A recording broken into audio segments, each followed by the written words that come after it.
Good morning. Welcome to Breakfast with Ken.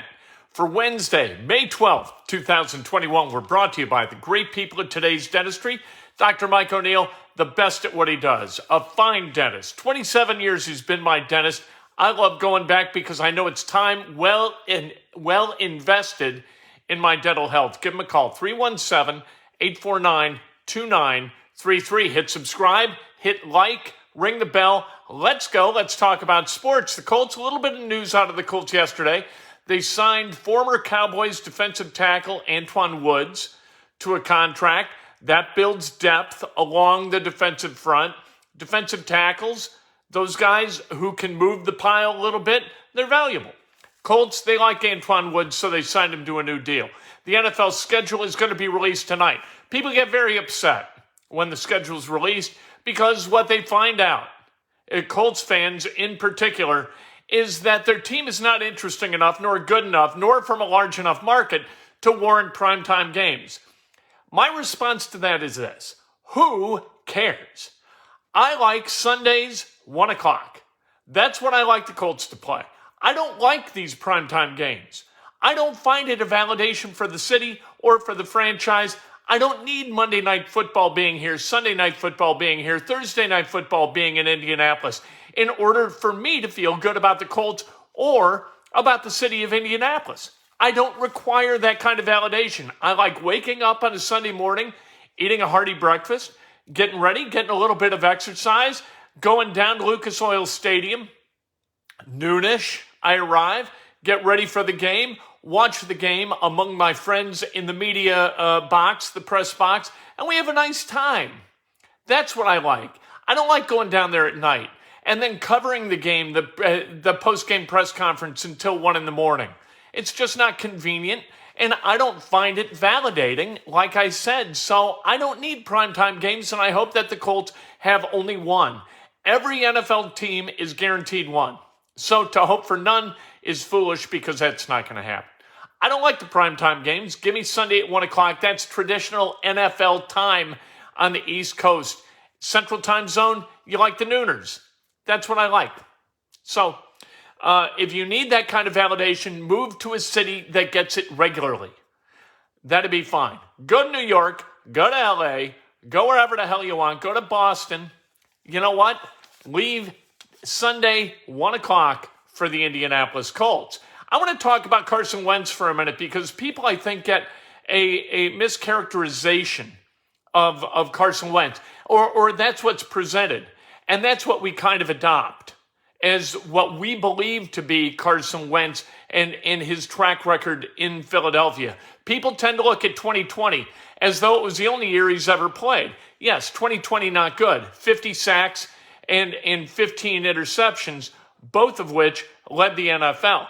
But consider this, Jalen Hurts, who replaced Wentz as a starting quarterback over the last 4 games, which is 25% of the season, he threw 4 interceptions and was sacked 13 times, which is almost exactly 25% of the total that Carson Wentz put up. So, draw your own conclusions.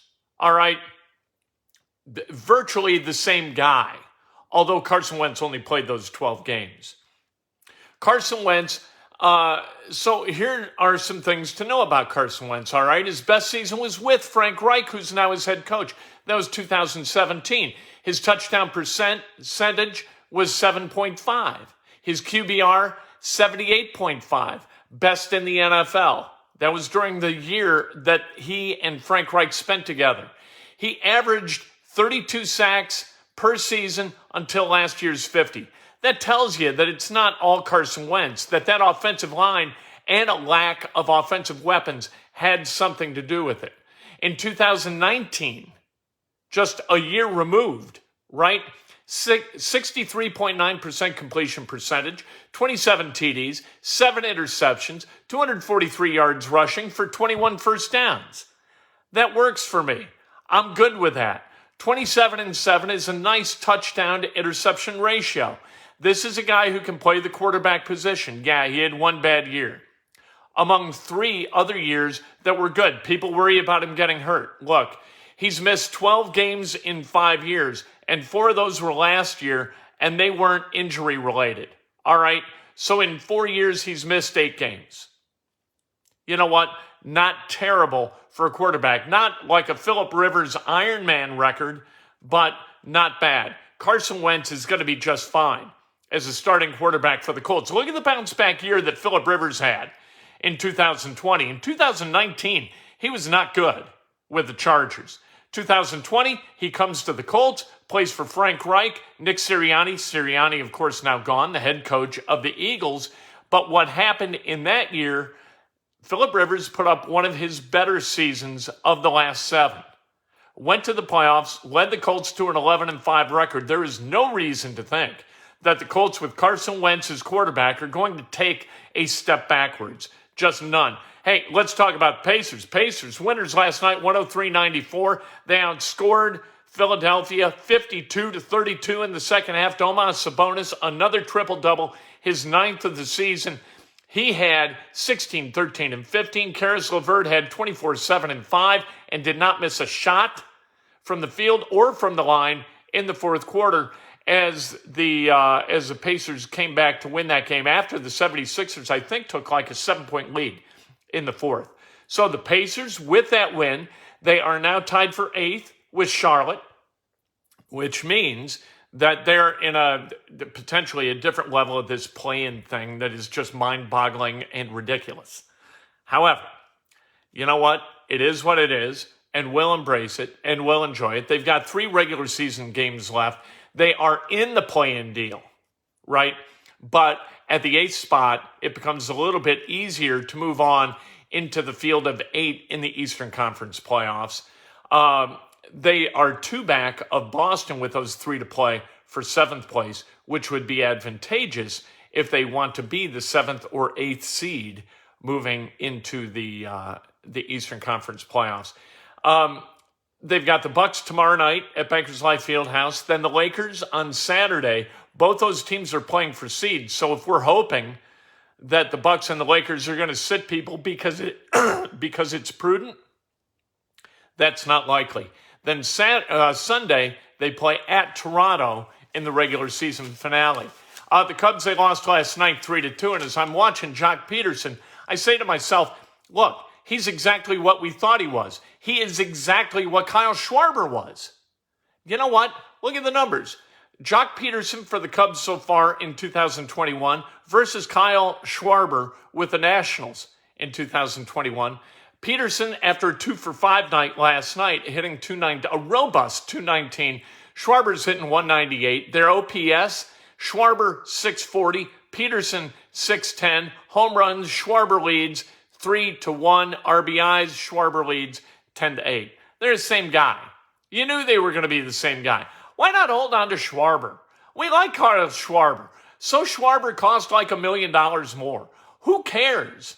I like Kyle Schwarber. He's a part of Cubs history. He hit that bomb in the 2015 playoffs. In 2016, he battled back from a knee that was destroyed to come back and play. I think that was 16. He did that going into the World Series. Just a great dude.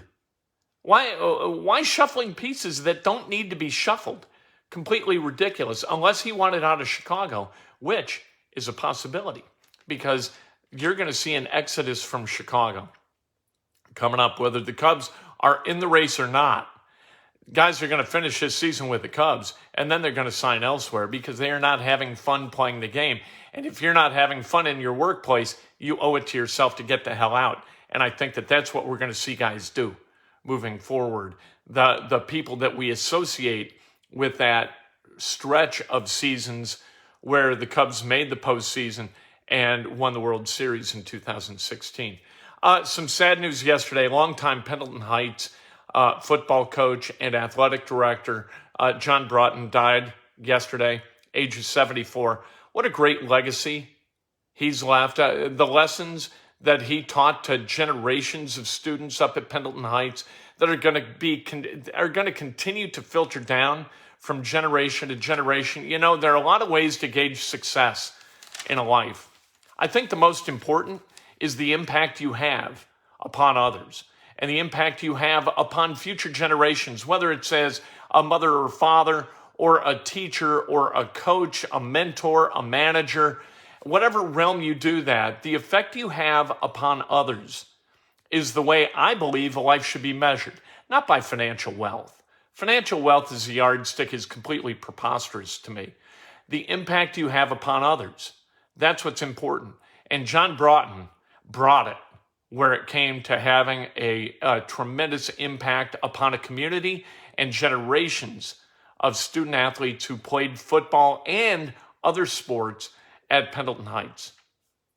A life really, really well lived, and I think cut too short. He only was able to enjoy 5 or 6 years of retirement. You know what? But John Broughton is a guy who for generations is going to be talked about in Pendleton as being a guy who is so important to that community, and good for him. A life well lived. Let's celebrate some birthdays, shall we, on this Wednesday that's supposed to be beautiful here. A little bit chilly this morning, though, I got to tell you the truth.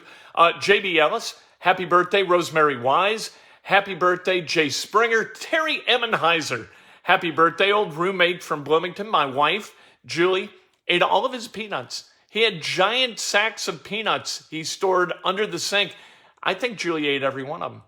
Rob Swaney, happy birthday. Al Burke, happy birthday. Ike Eichenberger, happy birthday. Jamie Curlew, happy birthday. Rob Mettinger, David Ridpath, Bob Norton, and Danny Rocket, happy birthday. If today's your birthday, you celebrate like hell. If it's not your birthday, you celebrate somebody else. That is best done with an honest and specific compliment. Today, Inside Indiana Sports Now. Yesterday, we spent a lot of time talking about the Colts. We'll do that again today. We'll also talk about the Hoosiers, both in football and in basketball. And we'll talk a little bit about the NFL schedule that's going to be released tonight.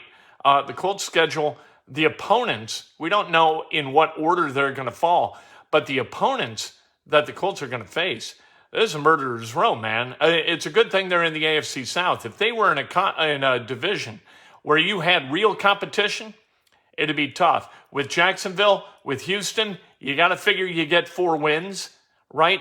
Tennessee has probably taken a step back. That's a 5th or maybe a 6th win. You play the Jets, there's 7. Other than that, they're going to be hard to come by. Going to have to play really good football to get back to 11 wins, despite the fact that there will now be an 11th or a 17th regular season game. We'll talk all about it this afternoon. Can't wait to talk to you then. Have a great day. Lift people, will you? Lift people. It's what we do. Have a positive effect on others like John Broughton did.